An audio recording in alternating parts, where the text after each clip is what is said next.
Last ক্লাসে হচ্ছে আপনাদেরকে হাইড্রোইলেকট্রিক পাওয়ার প্ল্যান্ট সম্পর্কে পড়ানো হয়েছিল, রাইট? তো বাসায় কি এটা সবাই দেখেছেন?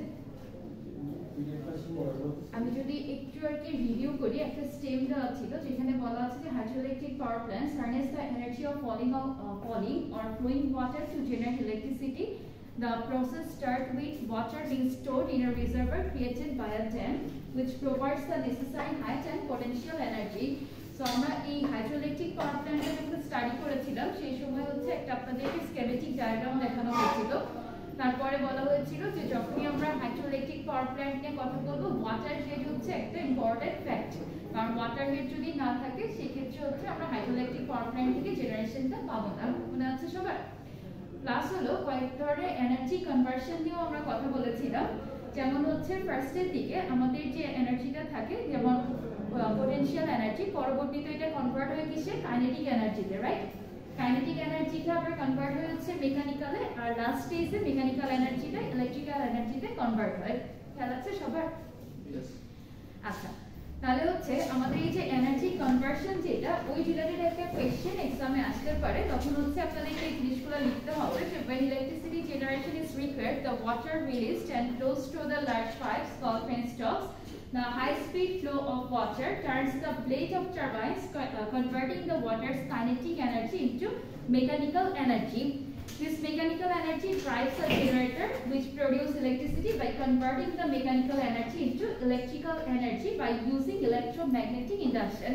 So আমাদের কোন লটা ইউজ করা হয় আর এনার্জিটা কোনটা থেকে কোনটাতে কনভার্ট হচ্ছে, এই জিনিসগুলো খুবই ইম্পর্টেন্ট, যেটা নিয়ে আমরা প্রিভিয়াস ক্লাসে এলাবোরেটলি আলোচনা করেছিলাম। তো ওইখান থেকে আপনাদেরকে কিছু প্রশ্ন বলা হয়েছিল। For example, what is the primary energy source for a hydroelectric power plant, আর এটা ছিল হচ্ছে explain the role of the turbine and the generator in hydroelectric power plant. তো এখানে হচ্ছে যদি স্পেসিফিক ভাবে কোনো পয়েন্ট মেনশন করা থাকে, যেমন ওভারঅল না বলে আমি যদি টারবাইন, জেনারেটর এগুলো সম্পর্কে লিখতে বলি, তখন হচ্ছে আপনাদের কোন এনার্জি কোথায় কি কনভার্ট হচ্ছে এই জিনিসগুলোকে একদম টু দা পয়েন্টে অ্যানসার করতে হবে।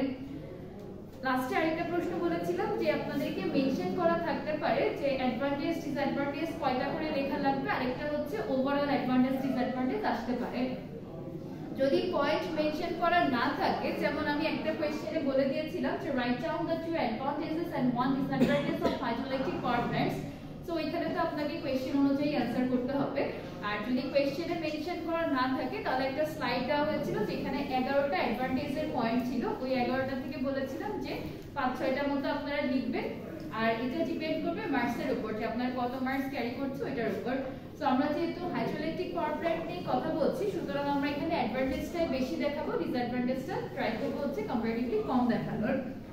সো একটা মেজর ডিসঅ্যাডভান্টেজ যেটা আমরা বলতে পারি সেটা হচ্ছে আমার ইকোলজিক্যাল এন্ড সোশ্যাল ইমপ্যাক্টস এর কথা নিয়ে আমরা বলতে পারবো, যেটা যেখানে কনস্ট্রাকশনের জন্য আমাদের কি লাগবে, একটা এরিয়া ফার্স্ট সিলেক্ট করতে হবে যেখানে হচ্ছে ওয়াটার হেডটা সাফিসিয়েন্ট থাকবে। তো আমরা আবার যদি হচ্ছে সোশ্যাল ইমপ্যাক্টের কথা চিন্তা করি, তাহলে হচ্ছে the constructions of dam and reservoir for hydroelectric plants can disrupt aquatic ecosystems, affecting fish migration and breeding patterns. It may also lead to the displacement of local communities and submergence of large areas of land, including forest and farmland. এগুলোর answer হচ্ছে আপনাদেরকে আমি direct provide করেছিলাম, ওইখান থেকে একটু দেখতে পারেন। আর গতকাল রাতে আমি আপনাদের পোর্টালে, স্টুডেন্ট পোর্টালে হচ্ছে question bank of hydroelectric power plant নামে একটা পিডিএফ আপলোড করেছি, ওইটা সবাই কাইন্ডলি একটু দেখবেন, কারণ কোয়েশ্চেন হচ্ছে আপনাদের ওই প্যাটার্নেই থাকবে, ঠিক আছে? এখানে কিছু হচ্ছে অ্যাডিশনাল কোয়েশ্চেন অ্যাড করা আছে, যেমন হলো for generating electricity from hydroelectric power plants, energy is converted from one type to another, explain with an appropriate diagram. So এখানে হচ্ছে আপনাদেরকে একটা ডায়াগ্রাম ড্র করে কোথা থেকে কি কনভার্ট হচ্ছে এই জিনিসগুলোকে দেখানো লাগবে। আরেকটা প্রশ্ন এখানে অ্যাড করা আছে যে describe the working principle of a hydro power plant including the roles of its key components। তাহলে যে কি কম্পোনেন্টগুলো আমরা ইউজ করেছিলাম স্কেমেটিকে দেখানো হয়েছিল, ওইগুলোকে আপনার এলাবোরেটলি ডিসকাস করা লাগবে এটা অ্যানসার করার সময়। আর হচ্ছে কিছু ম্যাথমেটিক্যাল প্রবলেমও দেওয়া আছে। তো আমরা আজকে শুরুতে একটা ম্যাথমেটিক্যাল প্রবলেম সলভ করব। তো ইকুয়েশনটা কি সবার খেয়াল আছে? লাস্ট দিন যেটা দেখিয়েছিলাম, লাস্ট ক্লাসে আসেন নাই?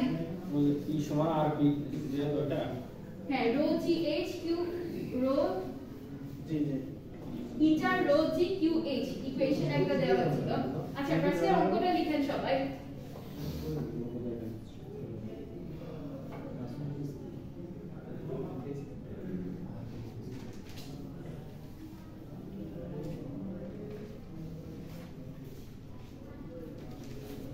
If the water height of any hydropower plant is 11.89 km and water flow is 6.66 meter cube per second,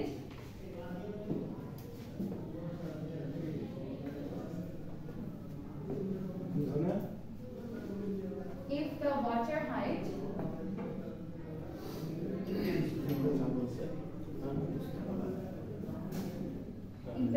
height of any hydropower plant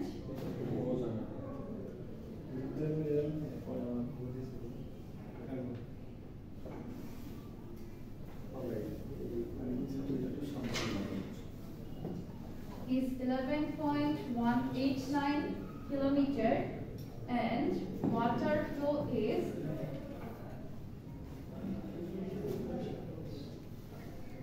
6.66 meter cube per second, then determine the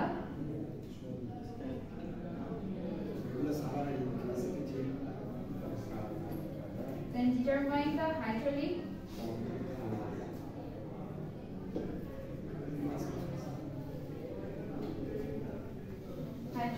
power of the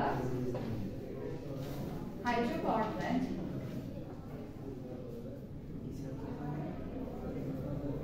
খুবই easy একটা math, সবাই try করেন। সবার আগে যে solve করতে পারবেন তাকে আজকে হচ্ছে ক্লাস পারফরম্যান্সে ফুল মার্কস দেওয়া হবে। এটা পাবেন না marks? Very good.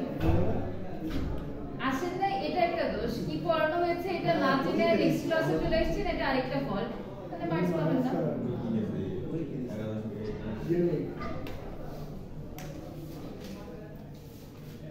Question to লিখে দেন, if water height of any hydropower plant is 11.89 km and water flow is 6.66 meter cube per second, determine the hydraulic power of the hydropower plant. কেউ solve করতে পেরেছেন? Unit কি? What? 776.03 watt. Sure. আপনার কত? আমি আর বলতে আছে। একদম কি রেশে তৈরি করতে? আপনার কত এসেছে? ওয়াট মেগাওয়াট আসছে 776.93 আর 700 এটা আছে 1 2 3 4 এটা ওয়াটে আসছে, পরে কনভার্ট করে okay. So first of all আমাদেরকে ক্যালকুলেট করতে হবে হচ্ছে hydraulic power of the hydropower plant, that is P সাবস্ক্রিপ্টে H দ্বারা আমরা এটাকে রিপ্রেজেন্ট করি। তাহলে সবাই একটু লেখাগুলো লিখে দেন যে PH is equal to hydraulic পাওয়ার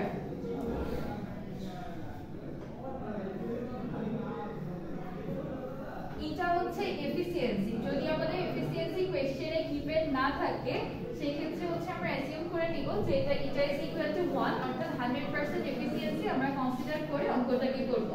তো সাইড নোট লিখে দিবেন যে assume eta is equal to 1, for example i.e. 100% efficiency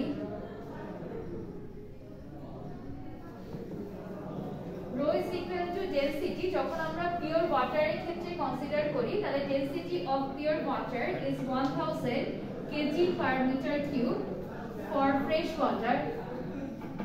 মানে যদি এগুলো না লিখে দিতে ম্যাথ করি এমনি মার্কস কাটতে হবে। এগুলো লিখতে হবে না? হ্যাঁ, g হচ্ছে gravitational acceleration, that is acceleration due to gravity. খুবই ইজি একটা ম্যাথ, আমরা জাস্ট হচ্ছে সুন্দর করে পরিচয়গুলো লিখে অঙ্কটা করে ফেলবো। Gravity 9.81 meter per second square. ইউনিটগুলো সব ঠিকঠাক মতো লিখবেন। আর q হচ্ছে আমাদের কোশ্চেনে গিভেন যেটা q is equal to water flow rate which is given 6.66 meter cube per second। R h হচ্ছে আমাদের water height, h is equal to water height ওই ডেটাটা হচ্ছে গিভেন ছিল আপনার কিলোমিটারে, তো আমরা এটাকে মিটারে ফার্স্টে কনভার্ট করে নিব।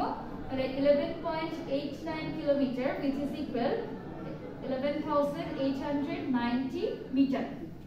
তারপরে হচ্ছে আমরা জাস্ট ভ্যালুগুলোকে ইকুয়েশনে বসিয়ে দিব। তাহলে আমার মেইন ইকুয়েশন ছিল হচ্ছে p is equal to eta into rho g q h, যার যার ভ্যালু বসিয়ে ক্যালকুলেট করেন। করলে হচ্ছে প্রথমত আপনাদের আসবে হলো অনেক বিশাল একটা রেজাল্ট আসে না, ওয়াট হবে কি 776 এত ওয়াট আসে।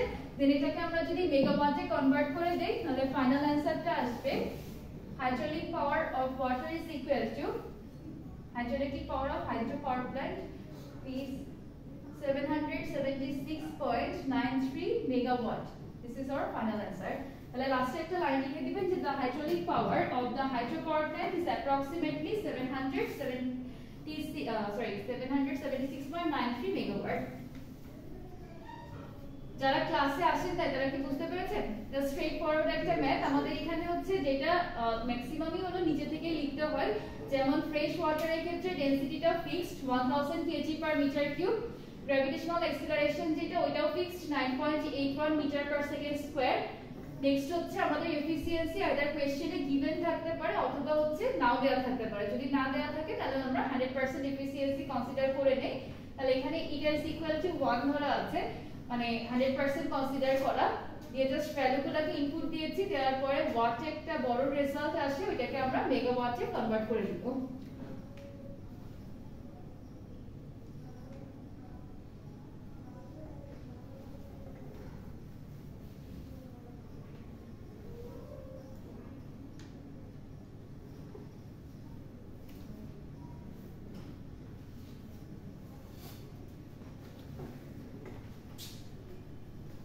আচ্ছা, সবারই পোর্টালে অ্যাক্সেস আছে না?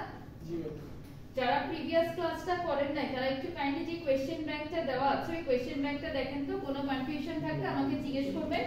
আর এই প্রশ্নটা মানে কোশ্চেন ব্যাংকটা সলভ করার জন্য আপনাদের যে ইনফরমেশনগুলো লাগবে ওইটা 3টা পিডিএফ ফরম্যাটে দেওয়া আছে। মোস্ট প্রবাবলি একটা স্লাইড আর 2টা পিডিএফ আকারে দিয়েছিলাম। তো ওগুলো থেকেই হচ্ছে কোশ্চেন ব্যাংকে আপনারা সব অ্যানসারগুলো লিখতে পারবেন। আর হলো মিড টার্মে যেরকম আপনারা একটা স্টেম পেয়েছিলেন, যে স্টেম থেকে হচ্ছে কিছু কোশ্চেনের অ্যানসার করতে হয়েছিল, ওইরকম ভাবেও একটা স্টেম প্রোভাইড করা আছে যেটা একদম ক্লাসে শুরুতে বলেছিলাম। ওই স্টেমের বেসিসে হচ্ছে এখানে 2-3টা মতো প্রশ্ন দেওয়া আছে, আর পরবর্তীতে একটা স্টেম একটু শর্ট করে দেওয়া, ওইটার বেসিসে হচ্ছে কিছু কোশ্চেন ওইখানে দেওয়া আছে। এগুলো আপনাদের প্র্যাকটিসের জন্য। কোশ্চেন অ্যানসারটা এখানে ঠিক যেরকম ভাবে লেখা হুবহু এরকম হতে হবে মানে এটা দরকার নেই, নিজেদের মতো করে লিখতে পারবেন।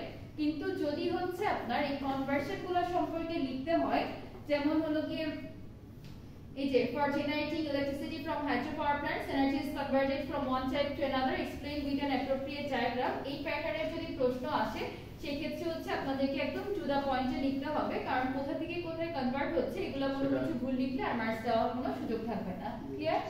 ওকে।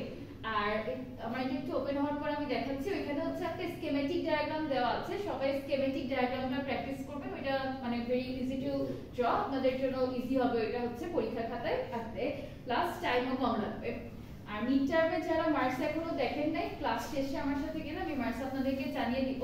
কিন্তু একটা জিনিস বলে রাখি, মিড টার্মে যে ভুলটা অনেকে করবেন সেটা ফাইনালে করবেন না, তাহলে টাইম ম্যানেজ করতে অসুবিধা হবে। ফাইনালে কিন্তু আপনাদের 5টা কোশ্চেন দেওয়া থাকবে, 4টা অ্যানসার করতে হবে, রাইট? আর টাইম হলো 2 আওয়ার্স। সো পার কোশ্চেনের জন্য আপনি পাবেন হচ্ছে 30 মিনিটস করে। যে প্রশ্নটা আমি ভালো পারি, যদি খুব বেশি অ্যানসার করে ফেলি তাহলে কিন্তু যেটা আপনার লাস্টের দিকে অ্যানসার করবেন এটা অনেক ছোট হয়ে যাচ্ছে, হ্যাঁ? তো যেটা হবে আপনি অনেক বিশাল বড় করে লিখলেও তো আমি 4-এর বেশি দিতে পারবো না, কিন্তু বাকি অ্যানসারগুলো যদি ঠিকমতো না হয় তাহলে এখানে মার্কস কমে যাবে। খাতা দেখলেই বা মার্কস দেখলে আপনারা বুঝতে পারবেন। এনিওয়েজ, তো আমাদের ফাইনালে হচ্ছে একটা টপিক অলরেডি ডান। আমি শুধুমাত্র যারা আসেন না তাদের জন্য স্লাইডগুলো একবার দেখিয়ে দিব, আর আপনারা যতক্ষণ এটা একটু ওপেন হয় কষ্ট করে ইয়াটা ডাউনলোড করেন, কোশ্চেন ব্যাংকটা ডাউনলোড করেন। করে যদি কোথাও বুঝতে অসুবিধা হয় বা কোনো কনফিউশন থাকে আমাকে জিজ্ঞেস করতে পারেন। জাস্ট 5 মিনিটস ধরে একটু গোথ্রু করেন। একদম লাস্টে দেখেন hydroelectric power plant question bank final লেখা একটা পিডিএফ কপি আছে। আচ্ছা আপনাদেরকে যে স্লাইডটা দেখতে বলছিলাম এখানে হচ্ছে এই হাইড্রোইলেকট্রিক পাওয়ার প্ল্যান্ট সম্পর্কে ডিটেইলসে লেখা আছে ওকে আর অ্যাডভান্টেজের কথা যেটা বলছিলাম ওটা একটু পরে দেখাচ্ছি তো যদি হলো কি আমাদের মানে হাইড্রোইলেকট্রিক পাওয়ার প্ল্যান্ট সম্পর্কে ডিটেইলসে লিখতে হয় তখন আপনাদেরকে স্কেমেটিক ডায়াগ্রামটা ড্র করতে হবে জি আর স্কেমেটিক ডায়াগ্রামটা ড্র করার পরে এখানে হচ্ছে প্রত্যেকটা সম্পর্কে আলাদা আলাদা ভাবে আপনার এক্সপ্লেইন করা আছে যেমন এখানে একদম ইনিশিয়ালি আমরা হাইড্রোইলেকট্রিক পাওয়ার সম্পর্কে একটু এক্সপ্লেইন করেছিলাম তো নেক্সট হচ্ছে হাইড্রোইলেকট্রিক পাওয়ারটা কেন বা কিভাবে ইউজ করা হয় যেমন hydroelectric is an attractive alternative to fossil fuel as it does not directly produce carbon dioxide or other atmospheric pollutants and it provides a relatively consistent source of power তো আমাদের যদি এরকম কম্পারিজন আসে যে আমরা হচ্ছে হাইড্রোইলেকট্রিক পাওয়ারটাকে কেন use করব অন্যান্যটার থেকে এটা সুবিধাগুলো কি কি এরকম যদি কম্পারিজন টাইপ কোশ্চেন আসে তখন হচ্ছে আপনাকে এটা অ্যানসার করতে হবে So nonetheless, it has economic, sociological and environmental downsides and requires a sufficiently energetic source of water such as a river or elevated lake. তো আমাদের হচ্ছে যেখান থেকে পানির ফ্লোটা ভালো পাওয়া যাবে সেখান থেকে আমরা হাইড্রোইলেকট্রিক পাওয়ার প্ল্যান্টটাকে স্থাপন করতে পারবো তাই না তো এই জন্য হচ্ছে আমাদের রিভার লাগবে অর এলিভেটেড লেক লাগবে নেক্সট হচ্ছে এখানে আমরা হাইড্রোইলেকট্রিক পাওয়ারের যে মানে কম্পোনেন্টগুলো আছে এগুলো সম্পর্কে দেখানো আছে reservoir dam surge tanks pressure tunnel valve penstock power station আর লাস্টে একদম চেইন রেস দেওয়া আছে তো প্রথমত হচ্ছে আমি প্রিভিয়াস ক্লাসে পেনস্টক সম্পর্কে ডিটেইলস আলোচনা করেছিলাম কারো কি মনে আছে পেনস্টকটা যারা ক্লাস করেছিলেন বলতে পারবেন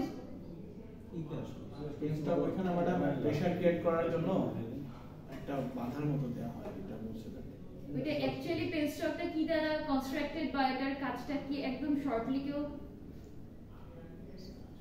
ফান দিয়ে আটকাই দেয় আবার সাইডে আবার নিচেতে আটকাই দেয় দেখেন পেনস্টকের এটা সবাই একবার একটু পড়ে নেন যা penstock is a huge steel pipe which carries water from the reservoir to the turbine মানে আমার হচ্ছে ওয়াটারটাকেও ক্যারি করবে কোথা থেকে কোথা পর্যন্ত রিজার্ভার থেকে টারবাইন পর্যন্ত potential energy of the water is converted into kinetic energy as it flows down through the penstock due to gravity তাহলে ফার্স্টে যে চেঞ্জটা আসে অর্থাৎ আমাদের পোটেনশিয়াল এনার্জিটা কাইনেটিক এনার্জিতে কনভার্ট হয় কিসের মাধ্যমে এই পেনস্টকটার মাধ্যমে তারপর ওয়াটার টারবাইনের ক্ষেত্রে কি হচ্ছে water from the penstock is taken into the water turbine the turbine is mechanically coupled with an electric generator তাহলে আমাদের একটা জিনিস মাথায় রাখতে হবে যে টারবাইনটা যে জেনারেটর থাকে ওইটার সাথে ইলেকট্রিক্যালি কাপলড থাকে ওকে so kinetic energy of the water drives the turbine and consequently the generator gets driven there are two main types of water turbine first of all impulse turbine and secondly reaction turbine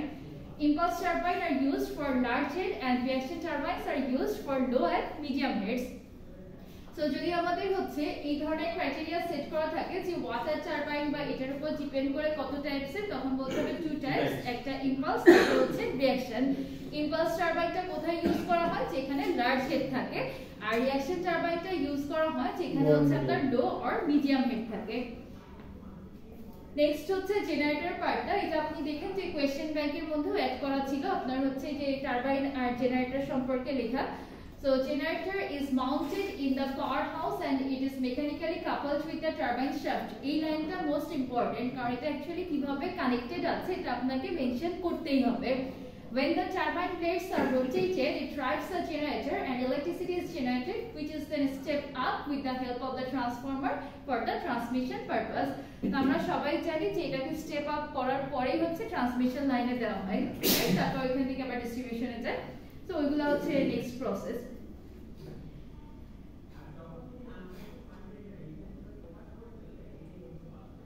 আচ্ছা অ্যাডভান্টেজের কথা এটা থেকেই বলেছিলাম যে 11টা মতো point দেওয়া আছে যদি পরীক্ষায় আপনার মেনশন করা না থাকে সেই ক্ষেত্রে হচ্ছে এখান থেকে আপনি যে কয়টা পারেন পয়েন্ট হলো অ্যাড করে দিবেন এক্সামে অবশ্য মার্কসটা দেখে নেবেন যে কত নাম্বার দেওয়া আছে আর সাইট সিলেকশন ক্রাইটেরিয়া এটা মোস্ট ইম্পর্টেন্ট একটা ফ্যাক্ট কারণ যে কোনো জায়গায় আমরা হাইড্রোইলেকট্রিক পাওয়ার প্ল্যান্টটাকে বসাতে পারবো না আমাদের কিছু ক্রাইটেরিয়া ফুলফিল করতে হবে First of all, water availability. Secondly, water storage of water. The next is site selection of hydroelectric power plant according to the availability of water head, distance from the load center, pollution of water resource. এই ধরনের কিছু হচ্ছে আপনার criteria select করে নিতে হয়।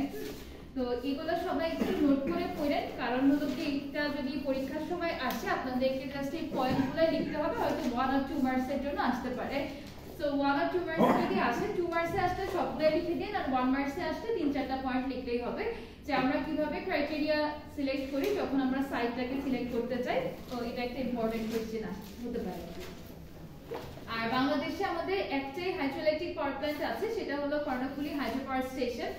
So Konnafuli Hydropower Station, the only hydropower plant in the country, is located at Kaptar. The power plant could feed to national grid with 80 megawatt of electricity.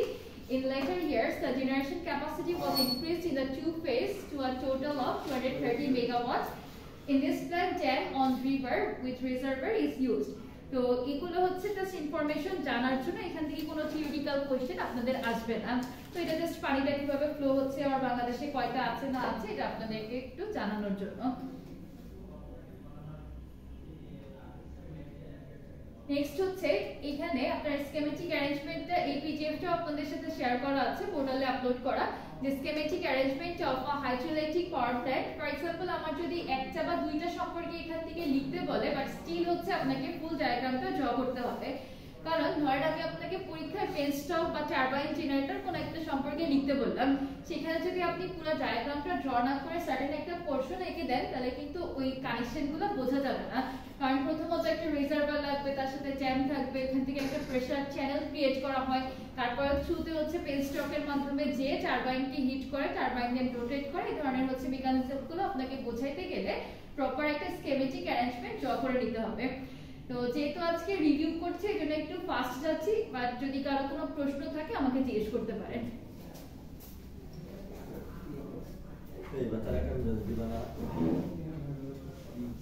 আচ্ছা, এখানে একটা single line diagram of hydroelectric power plant দেখানো আছে, এটা আপনারা just নিজেদের জানার সুবিধার্থে একটু দেখে রাখবেন, কারণ অনেক সময় হচ্ছে আপনাদেরকে সিঙ্গেল লাইন ডায়াগ্রাম বাইবার কোশ্চেনগুলোতে ড্র করতে বলে, ঠিক আছে? ওটার জন্য একটু দেখে রাখবেন যে এটার এফিসিয়েন্সি কত বা পিটা কিভাবে ক্যালকুলেট করা যায়, এটা জাস্ট নিজেদের জানার জন্য। আচ্ছা, মোস্ট ইম্পর্টেন্ট একটা ফ্যাক্ট যে অ্যাকর্ডিং টু ওয়াটার হেড আমরা এটাকে তিনভাবে ক্লাসিফাই করতে পারি, high head, medium head and low head. তাহলে হাই হেডের ক্ষেত্রে কোন ধরনের টারবাইন ইউজ করা হয়? Pelton wheel turbine. মিডিয়াম হেডের ক্ষেত্রে হচ্ছে ফ্রান্সিস টারবাইন, আর লো হেডের ক্ষেত্রে either Francis or Kaplan turbine. তো এখানে একটা টাইপিং মিস্টেক আছে, একদম লেফটে যেটা মিডিয়াম লিখেছে এটা অ্যাকচুয়ালি হাই হেড হবে। হ্যাঁ, সো হাই হেড পাওয়ার প্ল্যান্টের ক্ষেত্রে ক্যাপাসিটি কত? গ্রেটার দেন 30 মেগাওয়াট, মানে 30 মেগাওয়াটের যদি বেশি আমরা এখান থেকে আউটপুট পাই এটাকে আমরা বলবো হচ্ছে হাই হেড পাওয়ার প্ল্যান্টের ক্ষেত্রে, বা হাই হেডের ক্ষেত্রে ক্যাপাসিটি আমার 30 মেগাওয়াটের বেশি। মিডিয়াম হেড পাওয়ার প্ল্যান্টের ক্ষেত্রে ক্যাপাসিটি হচ্ছে in between 1000 kilowatt to 30 megawatt, আর লো হেডের ক্ষেত্রে হলো লেস দেন 100 কিলোওয়াট, ঠিক আছে? তো আপনাদেরকে এই জিনিসগুলো একটু জেনে রাখতে হবে যে কোনটার ক্যাপাসিটি কত, are based on this capacity আমরা কোন ধরনের টারবাইনটাকে ইউজ করছি। আচ্ছা, প্রিভিয়াস যে স্লাইডটা দেখালাম ওইখানে হচ্ছে ইন ডিটেইলস এ সবকিছু লেখা আছে, আর এখানে যে স্লাইডটা দেখানো হয়েছে ওইখানে আসলে আপনার মেইন পয়েন্টগুলো দেওয়া, তো দুইটাকে মার্জ করে আপনাদেরকে পড়তে হবে, ঠিক আছে? দেখেন ওইটাতে যেমন এলাবোরেটলি টারবাইন সম্পর্কে লেখা ছিল, এখানে জাস্ট বুলেট পয়েন্টগুলো দেওয়া আছে। It converts kinetic energy and potential energy to mechanical. Turbine shaft এটা শাফট হবে, একটু স্পেলিং মিস্টেক হয়েছে। Turbine shaft is connected to the generator rotor. Generator converts mechanical energy to electrical energy. আর এখানে হচ্ছে দুই ধরনের টারবাইন সম্পর্কে যেটা আমরা এখানে থিওরিটিক্যালি পড়ে এসেছিলাম, ওইটারই ডায়াগ্রামটা দেওয়া আছে যে impulse and reaction turbine. So এগুলার ব্লেডে এরকম ভাবে কি সেট করা থাকে ওইটা জাস্ট একটা মানে ডায়াগ্রাম ফরম্যাটে শো করা। নেক্সট হচ্ছে কাপলার ফ্রান্সিস, যেটা আমরা শুরুর দিকেই পড়েছিলাম, যেটার রেঞ্জ কত থেকে কত পর্যন্ত হতে পারে বা কোন ওয়াটার হেডের জন্য আমরা কোনটাকে ইউজ করে থাকি ওইটা একদম ছবি আকারে দেওয়া আছে, যে কাপলানটার মানে রিঅ্যাকশন টারবাইনটা দেখতে কেমন, ফ্রান্সিসটা দেখতে কেমন, এগুলো দেওয়া আছে। আচ্ছা, so schematic diagram propose system, এটা একটা স্পেসিফিক সিস্টেমের জন্য ডিজাইন করা, যেটা পরীক্ষায় যদি আপনাদের আসে আপনারা এইভাবে ড্র না করে একদম শুরুতে যেরকম দেখানো হয়েছিল না ওভাবে আঁকবেন।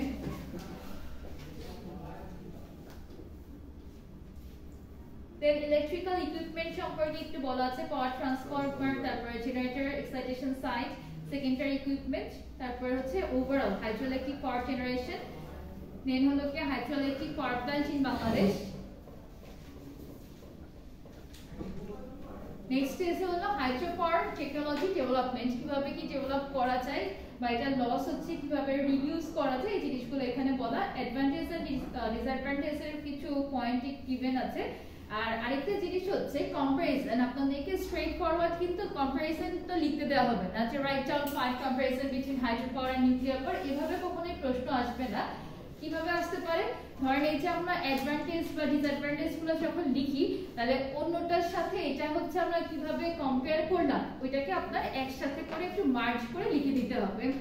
যেমন হচ্ছে যদি হাইড্রো পাওয়ারের ক্ষেত্রে আমরা কনসিডার করি তাহলে এটার জন্য কি লাগে, ভেরি লার্জ স্পেস লাগবে জ্যামের জন্য, তাই না?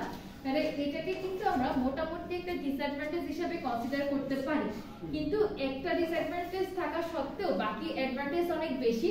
যেমন হচ্ছে আমার এফিসিয়েন্সি অ্যাপ্রক্সিমেটলি 85 to 90%, তারপরে এটা কি অলমোস্ট নো ফুয়েল কস্ট, কোনো ফুয়েল কস্ট আমাদের নাই।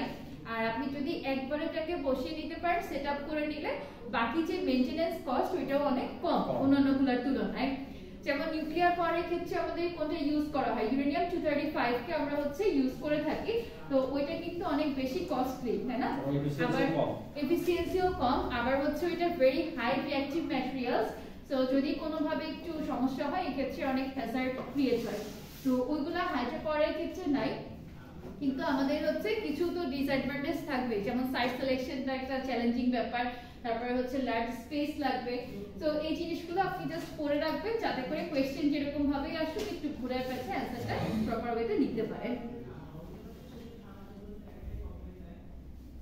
আচ্ছা, ওভারঅল এগুলাই ছিল হচ্ছে আমাদের হাইড্রো পাওয়ারের। আর যে কোশ্চেন ব্যাংক যেটা দিয়েছি ওটা একটু পড়তে হবে।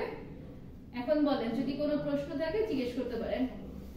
আর কোশ্চেন ব্যাংক সলভ করার সময় অবশ্যই এই স্লাইডগুলোর হেল্প নেবেন, নাহলে একদম টু দা পয়েন্টে অ্যানসার লিখতে পারবেন। এখানে যে পিপিটি ফরম্যাটে যেটা দেওয়া আছে পয়েন্টের ওইটার ক্ষেত্রে আপনার হলো কি সবগুলো খুব সুন্দর করে এলাবোরেটলি ডিসকাস করা, আর আরেকটা যে পিডিএফ দেখালাম ওই পিডিএফ এ হচ্ছে বুলেট পয়েন্ট করা। তো আপনারা যখন নোট করবেন তখন দুইটাকে একটু পাশাপাশি নিয়ে বসেন তাহলে ইজি হবে।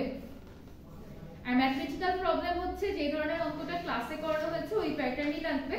তো যেটা মাথায় রাখতে হবে যে এফিসিয়েন্সি দেওয়া না থাকে আমরা 100% কনসিডার করে নেই।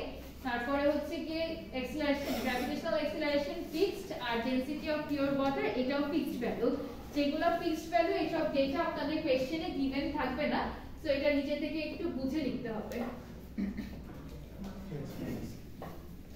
কারো কোনো প্রশ্ন থাকলে জিজ্ঞেস করতে পারেন।